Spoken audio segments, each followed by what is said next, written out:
Greetings, ladies and gentlemen, boys and girls. This is the NewzBeat presented to you by Ladies Like and Survivor. Follow the beat from the studio to the street. Info with the flow keeps you sharp and in the know. Sit back, relax, enjoy the news. Follow.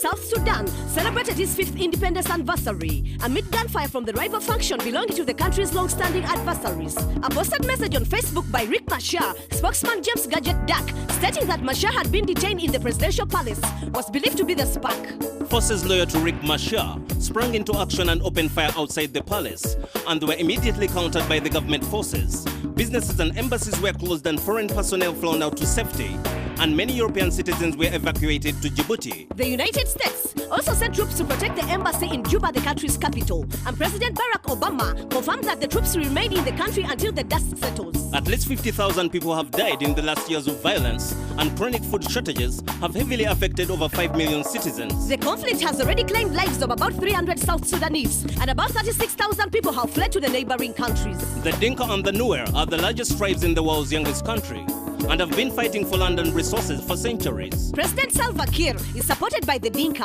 while Machar is backed by the Nuer faction, which has accrued grievances over political inclusion and resource distribution. Although President Salva Kiir reinstated Riek Machar to his old job as vice president, after firing him in 2013 for trying to topple his government, a clash between the two leaders has been imminent. President Salva Kiir and Riek Machar agreed to cease fire in the spirit of compromise, but many South Sudanese fear that the fighting will resume before the ink dries.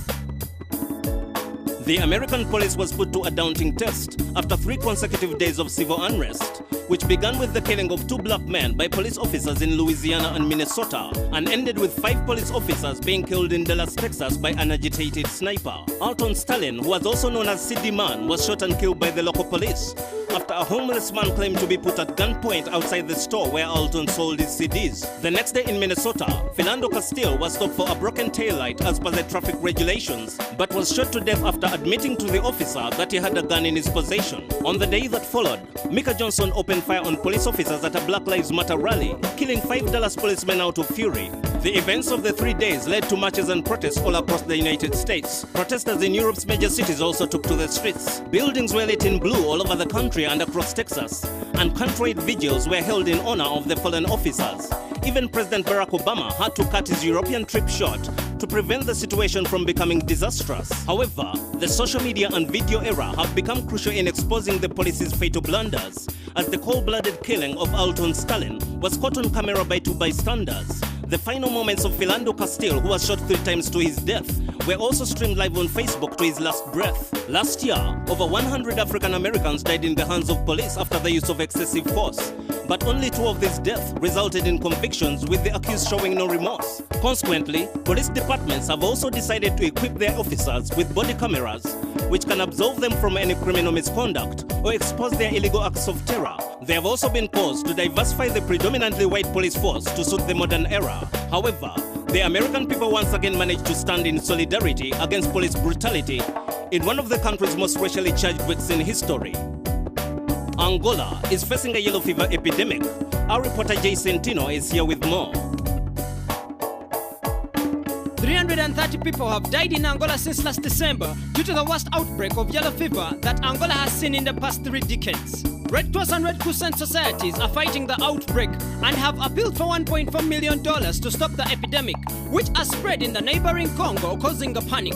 Yellow fever is a mosquito-borne hemophagitic virus with 75% death rates in serious cases. However, the virus can be prevented with a vaccine, but distribution is not as easy as it seems. Even though the World Health Organization launched a campaign for emergency vaccinations, they still face a shortage of vaccines and struggle with citizens who prefer traditional medicines. Although medicine that is traditional is not only harmful but also lethal, Angola Red Cross is making door-to-door visits and using the media to raise awareness, encouraging people to go to the nearest health center for a vaccine if they have transmitted yellow fever. Since December, 11 million vaccines have been administered, but across Angola, suspected cases are still being reported. So the IFRH has appealed for $1.4 million to help save thousands of lives in Congo and Angola. I'm Jay Santino reporting for NewzBeat. Thank you, Jess Santino, for that report. The East Africa's biggest music festival. Guess what? Nyege Festival is back.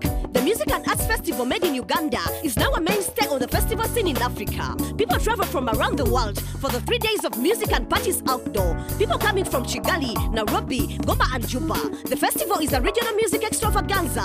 Everyone wearing a big smile at the source of the Nile, dancing till morning to all music that is happening. Over 100 acts will land in Uganda, from Senegal to South Africa, from Morocco to Niger. This is truly a Pan-African affair. The best of African music will be on display, including Ibaku, the Senegalese from the outer space, Jinku, Mukweli and the Funk Nairobi Electronic Wave, DJ Sanji presenting the electro from Mali called Bahani, and Gato Prito playing Angolan electro called Kuduro. Joey Le Soldat, the hip hop phenomena, will perform his new album for the first time live.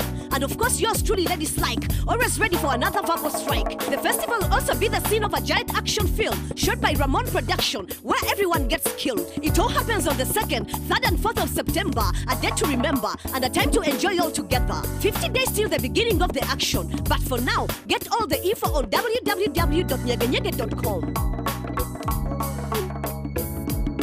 That was the news on the beat.